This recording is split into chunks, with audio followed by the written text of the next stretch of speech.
Since her name was never written down by the men who kept the records, we have to find her story in the landscape of South County, in the salt marshes of the Petaquamscut and the cedar trees of the Great Swamp.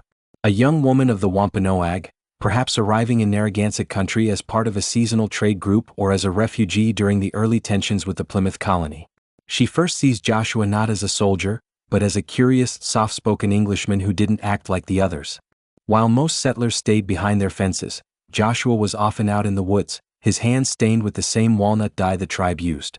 One afternoon, when she was gathering quahogs along the shore of the narrow river, she hears a voice behind her, not the harsh, barking sounds of English, but her own tongue, spoken with a thick, clumsy accent. It's Joshua. He's trying to ask for the name of a specific medicinal root. She doesn't run.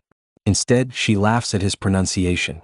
She shows him how to dig for the best shellfish, and, in that moment, a bridge is built. The story of their marriage isn't one of a captive and a captor. It's a story of a woman who chose a man willing to leave his own people for her. She brings him into the wetu, the rounded bark homes of her people. She teaches him that the land isn't something to be owned with paper deeds, but something to be respected.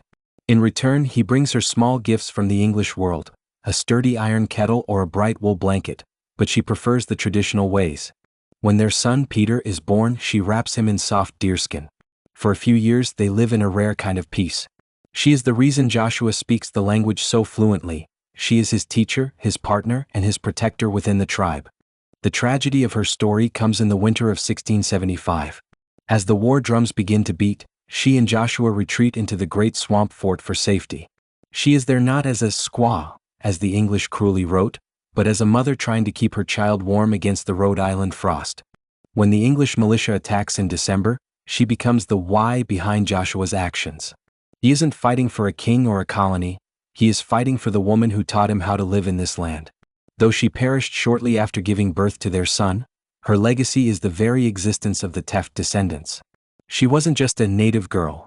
She was the woman who convinced an Englishman that his heart belonged in the great swamp, not in a colonial village.